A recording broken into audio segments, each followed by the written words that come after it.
یہ تو صحتیں آج کل.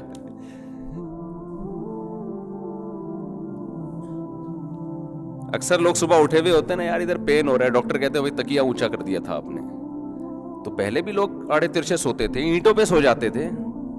اب تھوڑی سی آڑے ترچھے ہوئے اور آپ کی باڈی کا فرما کیا ہو گیا, وہ بھی اسی حساب. اس کو سیٹ کرنے میں کتنا الٹی, یعنی اب اس کروٹ پہ سو آپ اسی اسٹائل میں, تاکہ بیلنس برابر ہو جائے. تو اس زمانے میں اتنی زبردست صحتیں تھیں لوگوں کی. اس زمانے میں نبی صلی اللہ علیہ وسلم فرما رہے ہیں کہ غنیمت سمجھو, اللہ نے جو جوانی دی ہے, بہت جلد بڑھاپا آنے والا ہے. صحابہ میں ہم دیکھتے ہیں 100 سال کی عمریں ہوئی ہیں, 90 سال کی عمریں ہوئی ہیں, اور جو انتقال جن کا ہوا وہ بھی اکثر کا میدان جنگ میں شہید ہو کے ہوا ہے. اکثر میدان جنگ میں شہید ہوئے ہیں.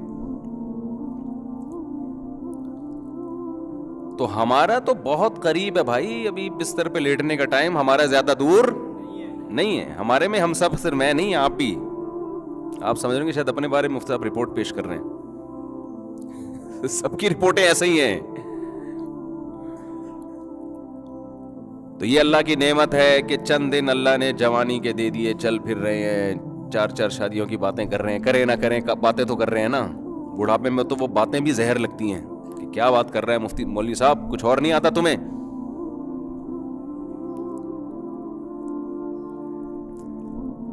اور تیسری چیز نبی نے فرمایا فراغ کا قبل شغلق. جیسے جیسے آپ کی عمر بڑھے گی نا, آپ کی مشغولیت کم ہونے کے بجائے بڑھے گی. جتنا ویلا جوانی میں ہوتا ہے نا, پنجابی میں ویلا ہی کہتے ہیں نا, اتنا ویلا بڑھاپے میں نہیں ہوتا. مصروفیت بڑھتی ہے. لوگ ہمیں کہتے ہیں پہلے تو آپ بڑے آرام سے مل لیا کرتے تھے, آج کل شارٹ ہی رہتے ہیں مارکیٹ سے. بھائی پہلے مصروفیت کم تھی, اب کیا ہے, پرانے دوست ہیں نا. تو یہ تو انسان کی جیسے جیسے آگے جائے گا مصروفیت اور کام بڑھیں گے. آپ کو بہت سے لوگ نظر آئیں گے, ہاں بیماری میں مصروفیت ختم, وہ تو پھر بیماری کی فکر ہی ایک مصروفیت بن جاتی ہے کہ اس کو ٹھیک کیسے کروں میں. اور آپ نے فرمایا غنا کا قبل فقرق.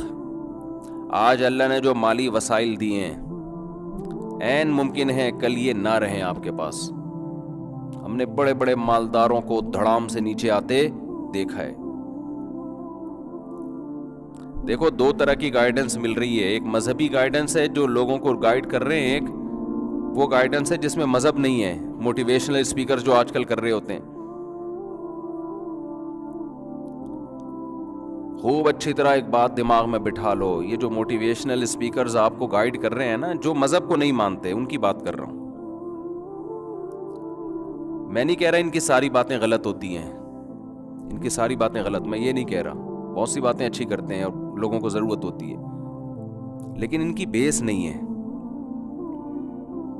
ان کو سکسیس کا مطلب ہی نہیں پتا ہے, کامیابی کا مطلب ہی نہیں پتا ہے. جس آدمی کو کامیابی کی ڈیفینیشن ہی معلوم نہ ہو, وہ آپ کو کیسے کامیاب بنا سکتا ہے؟ دیکھو جس کو صحت کی تعریف معلوم نہ ہو, وہ ڈاکٹر صحت دے سکتا ہے آپ کو؟ آپ کسی ڈاکٹر کے پاس گئے, آپ نے کہا میں صحت مند بننا چاہتا ہوں, میرا ہدف ہے. آپ ڈاکٹر ہیں, آپ مجھے صحت مند بنائیں.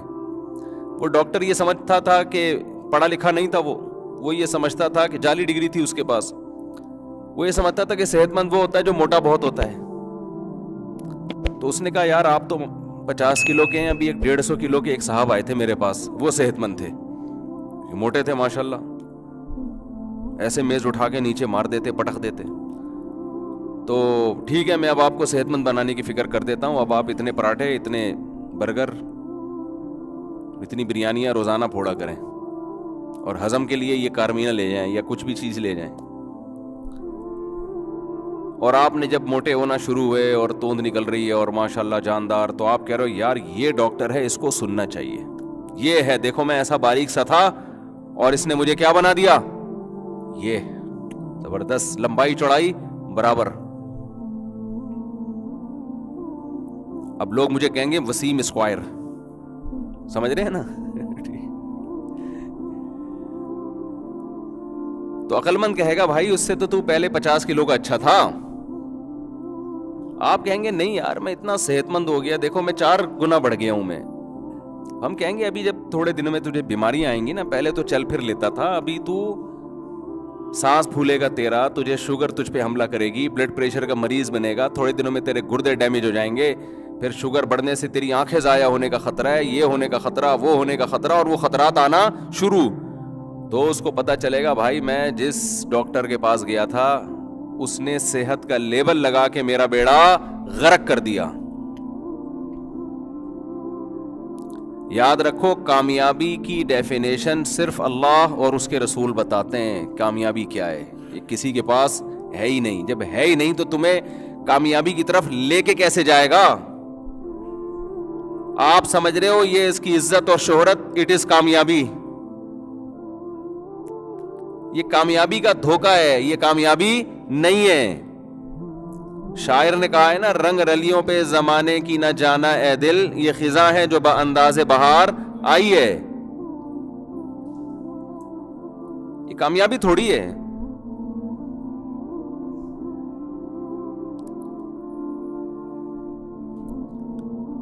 کامیابی صرف 2 لفظوں میں, جس کا رب اس سے راضی ہے, خدا راضی ہے بس. کیونکہ کامیابی کی خزانے کس کے ہاتھ میں ہے؟ اللہ کے ہاتھ میں. تو رب کو تو یہ اپنی ڈکشنری میں لاتا ہی نہیں ہے نا. مجھے ایک بات بتاؤ, آپ کسی اسٹیٹ میں کسی ریاست میں ہو اور ریاست آپ کو جج بھی کر رہی ہے, حکومت ہے آپ کو دیکھ رہی ہے کیا کر رہے ہو, آپ اپنی زندگی گزارنے کا وہ طریقہ اختیار کرتے ہو جس میں جگہ جگہ گورنمنٹ کے لاز کو آپ توڑ رہے ہو, قانون کو توڑ رہے ہو. گورنمنٹ آپ کو کچھ نہیں کہہ رہی. کیوں؟ اس کا ایک طریقہ ہے کہ بھائی ایک پراپر طریقے سے سزا ملتی ہے اس میں. ایک طریقہ تو یہ نا, آپ نے سگنل توڑا اور فوراً ٹریفک پولیس والے نے پکڑ لیا. کچھ جرائم ایسے ہوتے ہیں جو بڑے جرائم ہوتے ہیں, ایجنسیز آپ کو چھوڑ دیتی ہیں کہ ابھی دیکھو اس کے نیٹ ورک پکڑو پورا ہے. بھائی ایسے ہی ہوتا ہے نا, ابھی اس کو ذرا باتیں کرنے دو, اور پورا نیٹ ورک جو ہے نا پکڑ کے ایک ہی دفعہ میں طبیعت سے چترول لگیں گے. اللہ تعالیٰ قرآن میں بار بار کہتے ہیں کہ میں نے بنایا ہے, لا تحسبن اللہ غافلا عما یعمل الظالمون. جو ظالم لوگ جو کر رہے ہیں نا, مجھے غافل نہیں سمجھنا اس سے. ظالم لوگ, ظالم سے مراد صرف انسانوں پہ ظلم کرنے والا نہیں, جو خدا کے ساتھ ظلم کرے, جو خدا کی مانے ہی نہیں. یہ موٹیویشنل اسپیکر زنا کے خلاف کیوں نہیں بولتے؟ یہ کیوں نہیں کہتے کہ گرل فرینڈ رکھنا گندی حرکت ہے, بھنگی چماروں والا کام ہے؟ یہ کیوں نہیں بولتے؟ یہ کیوں؟ یہ خدا کا مسئلہ, یہ ان کا ہیڈک تھوڑی ہے. زنا کو کون ناپسند کرتا ہے, ریاست یا خدا؟ بولو نا کیا ہو گیا میرے بھائی. یہ کیوں نہیں بولتے کہ زنا مت کرو؟ جو زنا سے بچتا ہے وہ کامیاب ہے, جو زنا کرتا ہے وہ بھنگی چماروں والی حرکت کر رہا ہے. گدے گھوڑے زنا کرتے ہیں یا نکاح کرتے ہیں؟ بولو نا. وہ نکاح تھوڑی کرتے ہیں. گدے گھوڑوں والی زندگی ہے یہ گرل فرینڈ. ٹیشو پیپر کی طرح عورت کو استعمال کیا اور بعد میں چھوڑ دیا. آپ کامیاب ہیں دنیا کی نظر میں, آپ کو پیسہ مل گیا, عزت مل گئی, آپ اسٹیج پہ کھڑے ہو گئے, لوگوں کو گائیڈ کر رہے ہیں, لوگ کہہ رہے ہیں بھائی کاش ہم بھی اس جگہ ہوتے. یہ بھول گئے کہ جس نے بنایا ہے, یا تو یہ کہو کسی نے نہیں بنایا, اے وہی بس ڈارون وارون جو دم بندر کی اور وہ سب مارکیٹ سے پھر دم شارٹ ہوئی. بندر یہی, وہ بندر کہہ رہا ہوں, ڈارون یہی کہتا ہے نا کہ دم تھی, پھر مارکیٹ سے دم کیا ہو گئی, شارٹ ہو گئی. نہ دم دے رہے ہیں نہ دم کے پیسے دے رہے ہیں. تو یا تو اس نظریے کے آپ حامل ہو جائیں کہ بس ایسے ہی یہ سب اتفاق سے ہے, تو ہم تو نہیں مانتے بھائی, یہ نہیں ہو سکتا, یہ نہیں ہو سکتا. خود بخود یہ سارا نظام نہیں چل سکتا. اور اگر کوئی کائنات کو بنانے والا ہے تو سب سے زیادہ ویلیو آپ کو اس کریٹر کو دینی پڑے گی جس نے اس کائنات کو اور انسان کو بنایا. اگر آپ اپنی لائف سے, اپنی زندگی سے اس کریٹر کو نکالو گے, آپ کامیابی کے فضول قسم کے دعوے کرو گے. دیکھو نبی صلی اللہ علیہ وسلم نے فرمایا کہ یہ جو دل ہے نا, یہ اللہ کی 2 انگلیوں کے درمیان میں ہے. جب چاہتا ہے جدھر کو چاہتا ہے پلٹ دیتا ہے. سکون کس کے ہاتھ میں ہے؟ خدا کے ہاتھ میں. آپ زنا میں سکون تلاش کر رہے ہو. میں سنتا ہوں بعض دفعہ موٹیویشن اسپیکر کے, آج کل تو آ جاتے ہیں نا سامنے, کچھ بھی دیکھ رہے ہو, 2 منٹ کی تقریریں آ رہی ہوتی, کہیں ان کی ڈکشنری میں خدا ہے ہی نہیں. خدا کو راضی کرنا, یہ ان کی لغت میں ہی نہیں ہے تو کامیاب کیسے ہو گئے بھائی؟ تم ایک اسٹیٹ میں رہتے ہو, ریاست میں رہتے ہو, حکومت کے قانون کو فالو نہیں کر رہے, یا تو بچ جاؤ گے اگر حکومت کو پتہ نہیں ہے, حکومت کو پتہ ہے تو پھر بھی بچ جاؤ گے اگر حکومت میں عدل و انصاف نہیں ہے.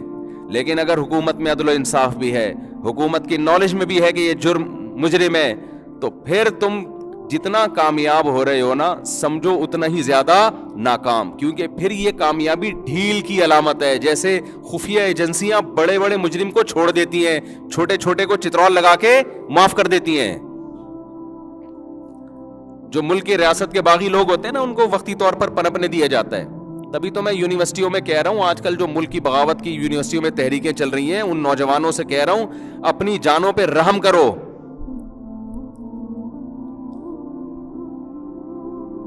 یہ آج کل بہت بغاوت کی باتیں یونیورسٹیوں میں چل رہی ہیں کہ اسٹیٹ کے خلاف نظام کو پلٹنا ہے. نظام کو پلٹنے کا وہ طریقہ اختیار کرو جو سوٹیبل ہے. ہم نظام کی تبدیلی کی کوشش کو غلط نہیں کہتے, کوشش وہ کرو جو گراؤنڈ ریئلٹی سے میچ کرتی ہو. مسلح بغاوت کی باتیں اگر آپ نے یونیورسٹیوں میں شروع کر دی تو یہ جو اس طرح کی ٹریک پہ آپ کو چلا رہے ہیں نا, خود بھی مریں گے, آپ کو بھی پٹوائیں گے یہ. اور جب آپ جیلوں میں چمڑیاں ادھیڑی جائیں گی نا, پھر آپ ان سے یہ بہت ہوتا رہا ہے ماضی میں. تو لڑکوں کی صلاحیتیں خراب کر رہے ہیں, برباد ہو رہی ہیں صلاحیتیں. جس ایجوکیشن میں آپ لگے ہو اس میں ترقی کرو. آپ بیوروکریسی میں جاؤ, آپ فوج میں جاؤ. اگر برے لوگ ہیں فوج میں تو اچھے بھی تو جا سکتے ہیں, عدلیہ میں برے لوگ ہیں تو اچھے بھی تو جا سکتے ہیں. اس طرح سے انقلاب کی کوشش کرو. ہر تھوڑے دن میں یونیورسٹی میں کوئی بھی بغاوت کے نام پہ لڑکوں کو, یار یہ خلیفہ کہاں ہے, خلیفہ ہمارا تو کوئی خلیفہ ہی نہیں ہے, تو خلیفہ بناؤ. ایجنسیوں کو سب پتا ہوتا ہے کون خلیفہ بنا رہا ہے, کون بن رہا ہے. اور یہ کئی سالوں سے تحریکیں ملک میں چل رہی ہیں, کئی سال. اس میں ہوتا یہ ہے کہ ایجنسیاں ٹریس کر رہی ہوتی ہیں کہ یار ان کا یہاں اجلاس ہوتا ہے, یہاں یہ باتیں کرتے ہیں, یہاں تو ٹھیک ہے اتنے لوگ ہونے تو اتنے ہم افورڈ کر سکتے ہیں, اس سے تھوڑا زیادہ ہوں گے تو پرانے والوں کو اٹھاتے ہیں, پھر وہ مارتے ہیں, پیٹ وہ تو پھر ان کی تو کوئی حدود ہی نہیں ہوتی پھر. تو ہم بہتر نہیں ہے کہ وہ بات پہلے نوجوانوں کو بتا دیں جو بھگتنے کے بعد, تجربوں کے بعد سیکھو گے. پہلے ہی ہوشیار بن جاؤ. کوئی بھی ریاست اپنے ملک میں اگر وہ ریاست اسٹرانگ ہے, وہ بغاوت نہیں کرنے دیتی. اگر کرنے دے رہی ہے اس کا مطلب وہ پورا نیٹ ورک پکڑنے کے چکر میں ہے. الا یہ کہ ملک میں کوئی مضبوط حکومت ہی نہیں ہے, جیسے افغانستان میں, وہاں تو ایک ریاست ہی نہیں تھی نا. وہاں کی عوام اٹھی, انہوں نے پلٹ دیا سارا نظام اور الحمدللہ ایک اسلامی ریاست قائم کی وہاں پہ. وہاں تو کوئی اسٹیبل گورنمنٹ ہی نہیں تھی. تو خیر یہ بات بیچ میں کہاں سے کہاں آ گئی. آج نوجوان دین پہ آتے کم ہیں, آتے ہیں تو پھر ان کی صلاحیتوں کو ایسی جگہ ضائع کیا جاتا ہے جہاں ان کی محنت بہت ہے, اس کا رزلٹ کچھ بھی نہیں ہے, زیرو ہے.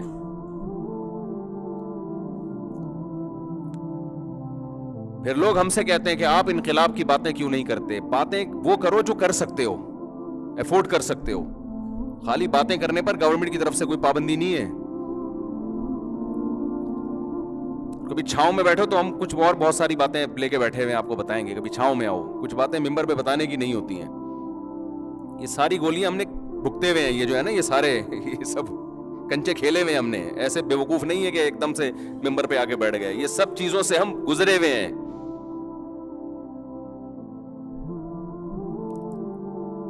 تو ملک میں انقلاب آنا چاہیے, لیکن وہ انقلاب جو انقلاب ہو, ایسا نہ ہو انقلاب کے لیبل پہ جو تھوڑا بہت پاور ہے دینداروں کے پاس, کچھ تھوڑے سے داڑھی والے باقی رہ گئے, وہ بھی مارکیٹ سے شارٹ ہو جائے. مصر میں یہ کچھ ہوا ہے ماضی میں, آپ دیکھیں وہاں پھر داڑھیوں پر پابندی لگا دی گورنمنٹ نے کہ یار یہ یعنی مذہب کا, اور جو تھوڑا بہت مذہب بچا تھا اس کا بھی ستیہ ناش کر دیا. تو اسٹیٹ کی رٹ کو چیلنج مت کرو, اسٹیٹ کے اس طرح سے اگینسٹ مت جاؤ کہ آپ جو مرضی کرو. ہم یہ کہہ رہے ہیں تلوار نہ اٹھاؤ, مسلح بغاوت ریاست کے خلاف نہ کرو, باقی جو مرضی کرو آپ. بلکہ وہ تو کرنا چاہیے, آرام سے ہاتھ پہ ہاتھ رکھ کے بیٹھنا ٹھیک نہیں ہے. خیر اصل ٹاپک کی طرف آتا ہوں. تو میں یہ عرض کر رہا تھا کہ نبی صلی اللہ علیہ وسلم نے فرمایا بڑھاپے جوانی کو غنیمت سمجھو. کس سے پہلے بھائی؟ بڑھاپے سے پہلے. اور اللہ نے مالی اسباب دیے ہیں, ہو سکتا ہے یہ ہمیشہ نہ رہیں. لوگوں کے کاروبار کیسے دڑام سے نیچے آتے ہیں, تو آج اللہ نے وسعت دی ہے, اس کو غنیمت سمجھو اور زندگی کو غنیمت سمجھو موت سے پہلے. اب غنیمت سمجھنے کا مطلب کیا ہے؟ سارے موٹیویشنل اسپیکرز یہی بات کرتے ہیں کہ اپنے ٹائم کو آپ کیا کریں, سیو کریں, اور ٹائم ویسٹنگ بری چیز ہے اور وغیرہ وغیرہ. لیکن ایک بڑا ٹیکنیکل فالٹ ان کی دعوت میں یہ ہوتا ہے کہ یہ ٹائم ویسٹنگ کی ڈیفینیشن اللہ سے نہیں پوچھتے کہ اللہ کی نظر میں وقت ضائع کرنا کسے کہتے ہیں, اور انسانوں کی نظر میں وقت ضائع کرنا کسے کہتے ہیں.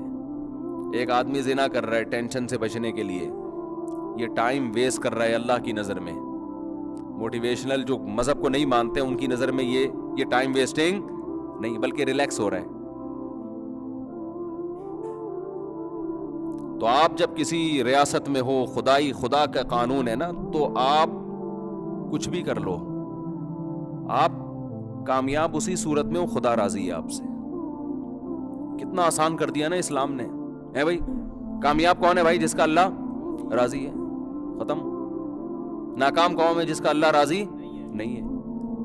اب ایک ہدف بنانا آسان ہو گیا کہ نہیں ہو گیا؟ اور جو کافر ہے نا, یہ کلابازیاں کھاتے رہتے ہیں ساری زندگی, یہ سوچتے رہتے ہیں کہ ہم کیوں ہیں. آپ نے دیکھا ہوگا اکثر ان کی جو ڈیبیٹ ہوتی ہے نا, اس میں یہ بحث اٹھائی جاتی ہے, ہم ہیں کیوں, ہم ہیں کیوں, ہماری منزل کیا ہے. تو اس پہ ان کی بحث ہوتی ہے. اب آپ بتاؤ, یہ بحث ہوتی ہے اتفاق رائے سے ختم ہوتی ہے, یہ اختلاف باقی رہتا ہے, اختلاف باقی رہتا ہے. تو جب یہ آپس میں یہ طے ہی نہیں کر پائے کہ ہمارا ہدف کیا ہے, تو ہمیں لے کے کیسے جائیں گے اس کی طرف؟ آپ ٹرین میں بیٹھ گئے ہو, پتہ ہی نہیں چل رہا کہ جانا کدھر ہے. ایک آدمی کہہ رہا ہے پشاور چلتے ہیں, دوسرا کہہ رہا ہے نہیں جی ملتان چلتے ہیں, تیسرا کہہ رہا ہے نہیں جی لاہور چلتے ہیں, چوتھا کہہ رہا ہے خانیوال چلتے ہیں, پانچواں کہہ رہا ہے سرگودا چلتے ہیں, کہہ رہا ہے نہیں کوئٹہ چلتے ہیں. اور ابھی اختلاف حل نہیں ہوا اور چل پڑے, تو پتہ نہیں کہاں جاؤ گے میرے بھائی. نہ کوئٹہ جاؤ گے, کچھ پتہ نہیں کہاں جاؤ گے. مسلمان کا مسئلہ اللہ نے 2 منٹ میں حل کر دیا کہ تمہیں پیدا کیوں کیا بھائی؟ اللہ کو راضی کرنے کے لیے. جو کام اللہ کہہ رہے کر لو, جس سے روک رہے رک جاؤ بس. اور 3 درجات بتا دیے کہ دیکھو 3 قسم کے لوگ ہوتے ہیں مارکیٹ میں, 3 قسم کی پبلک پائی جاتی ہے. ایک ہے اصحاب الیمین, یعنی کامیابی کے بھی 3 درجات ہیں نا. ایک تو وہ ہیں جو ناکام لوگ ہیں, ایک وہ ہیں جو کامیاب ہیں, ایک وہ ہیں جو کامیابی میں بھی کامل ہیں. جیسے ہوتے ہیں نا جو ہم جسے کہتے ہیں کہ اے کیٹیگری کے لوگ, اور کچھ بی کیٹیگری کے ہوتے ہیں, کچھ ہوتے ہیں سی. ہم نے جب میٹرک کیا تو اے بی سی ڈی ای پتہ نہیں کون کون سے گریڈ تھے, اب پتہ نہیں وہ سسٹم ہے یا نہیں ہے. تو ایف سے بھی پاس ہو رہے ہوتے تھے لوگ. حکومت نے کوشش کی بھی تھی کہ جس حد تک پاس ہو سکتے ہو نا, ساری اے بی سی ڈی سی پہ ختم کر دو تاکہ فیل کوئی نہ ہو. پھر بھی بہت سے دبا کے فیل ہوتے تھے. حالانکہ امتحانوں میں ماشاءاللہ بکس سامنے رکھی ہوئی ہوتی تھی, نقل ہی نہیں کرنی آ رہی ہوتی تھی لڑکوں کو. یہ تو ہمارا ماشاءاللہ ایجوکیشن کا ابھی بھی یہی حال ہے. اسی وجہ سے میں کہتا ہوں لڑکوں سے, آپ 9th کلاس کون سی کلاس میں نہیں پڑھتے, آپ پڑھتے کہاں ہیں؟ نہیں پڑھتے ہوتے نا. تو کیا بات کر رہا تھا یار, میں دماغ ادھر ادھر بہت گھومتا ہے. نہیں آخری جو بات تھی, ابے نہیں یار, ہاں 3 طرح کے لوگ ہوتے ہیں نا. ایک تو وہ ہوتے ہیں, وہ اے بی سی سے مجھے یاد آیا نا, جو سی کیٹیگری کے لوگ ہیں, ناکام ہیں. اور ایک وہ ہیں جو بی کیٹیگری کے ہیں, کامیاب ہیں. اور ایک وہ ہیں جو اے ہیں, ایک اے کیٹیگری کے جو کامیابی کے بھی سب سے اعلیٰ مقام پر ہیں. اللہ میاں نے بتا دیا بھائی, کچھ لوگ ایسے ہیں جو گناہوں میں پڑے ہوئے ہیں, خدا نے کہہ دیا یہ مت کرو, وہ پھر بھی کر رہے ہیں. آپ کی زندگی اگر ایسے گزر جائے نا, آپ صرف فرائض اور واجبات پورے کر لیں اور کچھ بھی نہ کریں, تو اللہ کی نظر میں آپ کامیاب ہیں. بس جس چیز کو اللہ نے کہہ دیا تم پہ فرض ہے کر لو, جس چیز کو کہہ دیا کہ نہیں کرو اس سے بچ گئے. بس یہ ہے پہلا اسٹیپ کامیابی کا. آخرت کے عذاب سے بچ جائیں گے, دنیا میں بھی اللہ پاکیزہ زندگی دے گا, اللہ کا وعدہ ہے. فَلَنُحْيِيَنَّهُ حَيَاتًا طَيِّبَةً, طیبہ کا مطلب صرف پاکیزہ نہیں, اٹریکٹیو. آپ کو اپنی زندگی میں سکون محسوس ہوگا, مزے کی زندگی گزرے گی. صرف اتنا کر لو. اور جن چیزوں سے بچنے کا حکم دیا نا, اس میں بھی اللہ کہتا ہے جو بڑے بڑے گناہ ہیں ان کو چھوڑ دو, چھوٹے موٹے معاف کر دوں گا میں. اور آسان کر دیا, لو بھائی. ان تجتنبوا کبائر ما تنہون عنہ نکفر عنکم سیئاتکم, اگر تم بڑے کبیرہ گناہوں سے بچو گے, چھوٹی موٹی خطائیں مٹا دوں گا. نکفر ایسے جیسے ربڑ لے کے نہیں مٹائی جاتی, وہ مٹ جاتی ہے نا چھوٹی چیز. گناہوں کے پہاڑ ہیں تو وہ نہیں مٹتے, وہ توبہ سے معاف ہوں گے.